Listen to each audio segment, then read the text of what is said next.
Greg. Hi, Laura. You been waiting long? Nope, just got here myself. You want some coffee? Oh, sure.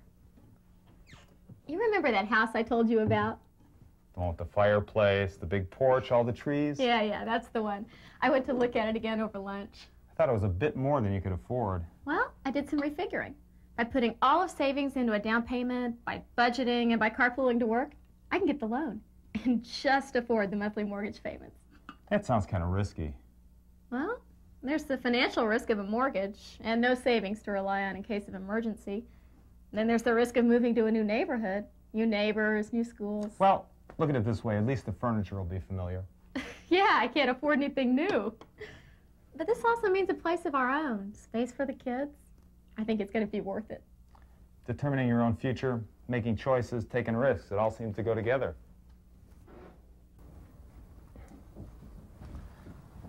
I don't mind making choices. It's living with the consequences. This is just about the riskiest decision I've ever made. It's my guess you'd rather decide for yourself and take your chances than have someone else make the decision for you. Every time. Having someone else make the decisions, confining and punishing. I know what you mean. Reminds me of being grounded as a teenager. When we make our own decisions, the only obstacle to the future we want is usually a lack of resources, lack of education. Lack of money. Yes. But for individuals with developmental disabilities, it can be a totally different story. How do you mean? Other well-meaning people make the choices. Other people decide where the person lives and works, what's to be learned, even what's for dinner. That's humiliating. Why does it happen? It starts when people who really want the best for the individual see the person in terms of what they can't do, as not having the physical and mental capacities to make choices and decisions. As someone to be taken care of. Right. And caregivers quickly become preoccupied with all the things there are to do for an individual. They set up rigid routines with limited time frames and expect people to do as told. So when someone chooses to do things differently, it gets in the way of staying on schedule. Exactly. And to ease the burden of overcomplicated routines and schedules, caretakers reduce opportunities to make choices. It's cheaper and easier to prepare the same meal for everyone. Rather than helping people to prepare different meals to please their different tastes. Lack of time and transportation make it easier to do the shopping for a person. Rather than assisting the individual to shop on their own. Confusion over guardianship responsibilities also limits choice and self-determination. You mean confusion over what an individual can decide and what the guardian is supposed to decide? Yes. Guardians are entrusted to help make specific decisions, not every decision for an individual. I've always been confused on that point. And caretakers get so caught up in trying to do things right. Trying to avoid making mistakes? Yep. That if by some miracle there's a chance for an individual to actually make a choice, it's either considered too risky or it's trivial. I wouldn't want to live like that. Laura, I found that making decisions for an individual ultimately creates more difficulties than it resolves. What sort of difficulties? Some individuals become challenging and rebel against situations they don't like and didn't choose. Aggression, noncompliance, self-injury. They're often just attempts to exercise some self-determination. So by refusing to do one thing, an individual might really be communicating a desire to do something else. Mm-hmm. Another unfavorable result of making decisions for others is that some individuals become dependent on you to make all their decisions. Instead of making them on their own.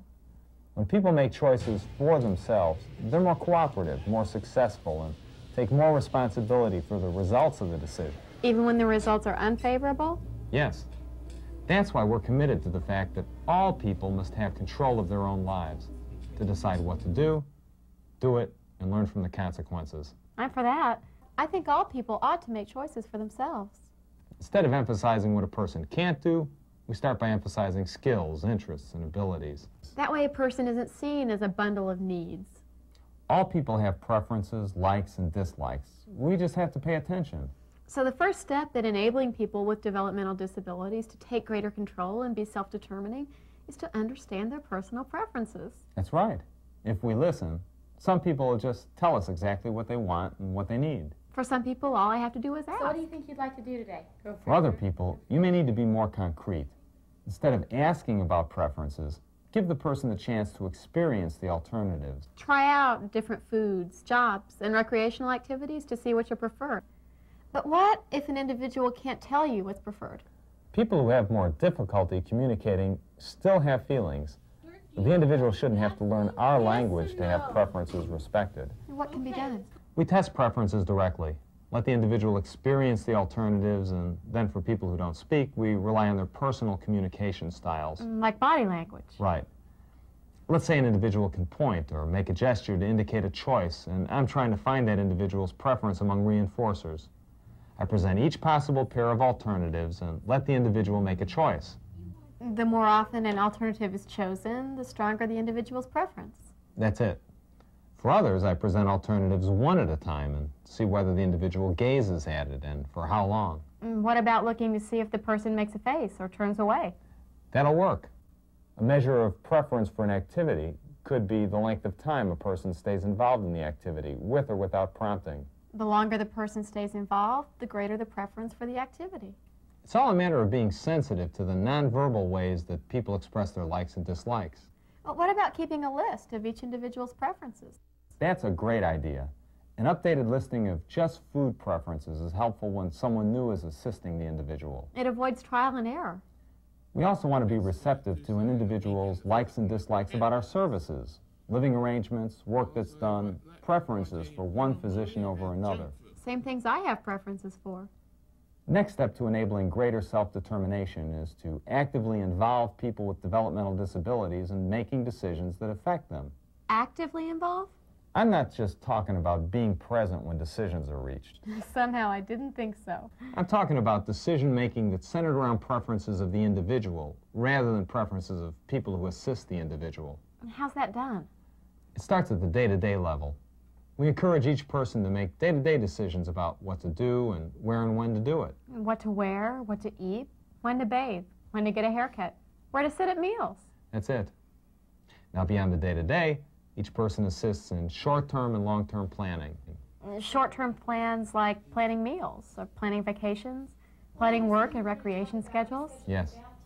Then there are longer-term plans. Like the individual program plan. We want a program plan that's person-centered, that not only takes account of what a person can and can't do, but what a person enjoys doing and wants to do in the future. Like what to learn. Skills are learned much more quickly when they match the interests of the individual. How about where to live and who to live with? What job to seek? We help the individual pursue living and working arrangements that match their interests and provide a sense of esteem. That's back to knowing preferences. Final step to enabling greater self-determination is following through with decisions of the individual. One way we do that is to take advantage of every opportunity to teach and practice decision-making skills. I help people learn to shop for the foods and clothing that suits their taste. Assertiveness is encouraged instead of being interpreted as a behavior problem. To make wants and needs known, you have to assert yourself. We teach people to advocate for themselves instead of relying totally on others to do it for them. I've taught people to use grievance procedures and to get assistance from community advocacy groups. We also teach individuals about the guardianship process so they understand their rights and the guardian's responsibilities. We teach individuals about the consequences of decisions. Because with choice comes responsibility. Yet we leave individuals free to make their own choices. That's important. We encourage individuals to become intimately involved in the process of governing themselves. Well, what does that involve? It involves problem solving at home, at work, and at school, together with parents, teachers, and staff. It means membership and participation on committees and boards that set policy and direct the agency. How about voting? It extends to voting in elections at the local, state, and federal levels. Makes sense. We help identify and overcome environmental barriers to self-determination through a combination of functional teaching and supports. What do you mean by functional? I mean that we may help an individual learn to use a signature stamp or to trace her signature onto a check instead of spending years learning to sign her name before she can open a checking account. I get it. It's taking the shortest route to get the result the individual wants. We may help an individual who doesn't communicate verbally to use an electronic communication device. That will help the person communicate choices. We adapt appliances and equipment so that people can have greater control over the environment. Like adapting lights in the TV so an individual can switch them on and off. I never realized how big a part adaptations play in assisting an individual to become self-determining. They're critical. What about when an individual chooses to refuse medication or refuses to participate? Can't that be harmful? When protection from harm is at stake, choice really isn't an issue. I have a moral obligation to assist any person whose life is endangered. Whether or not the person has a disability. Exactly. But most refusals aren't life-threatening. That's true. As far as medications, we can find out from the physician whether a medication must be taken at exactly 8 a.m. or whether any time before lunch will do. We can find out how critical it is to miss a dosage.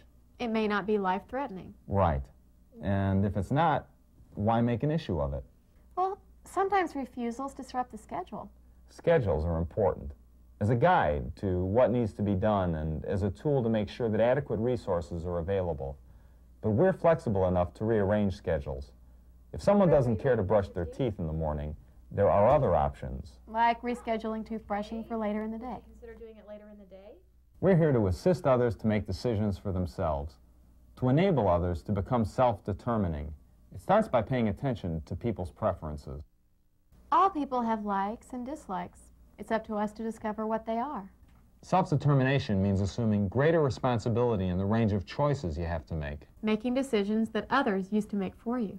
Once a decision is made by an individual, we help them see it through.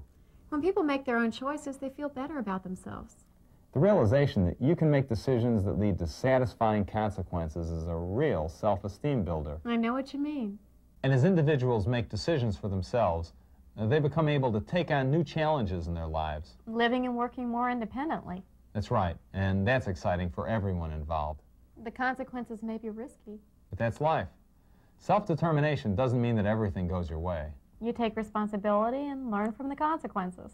There may even be consequences you would never have predicted. It's my dream to live in a place of my own, in spite of the personal and financial risks involved. People with developmental disabilities deserve the same opportunity to dream and work to make that dream a reality. So if a person wants to live in a place of their own, we help them find ways to realize that dream. Yes. But what if the dream fails? Can't that be devastating? Not as devastating as never having the opportunity to reach for the dream in the first place. I see what you mean, Greg. Well, that's all, Laura. Good luck with the house. Thanks. Hi, Greg. Hi, Laura. Hey, how's it going with the house? Oh, we're all moved in. I bet that was a headache. We were living out of boxes for weeks. We made it through 1 month of tight budgeting, even tighter because the carpool fell through. Well, tell me this. Was it worth it? Well, oh yeah.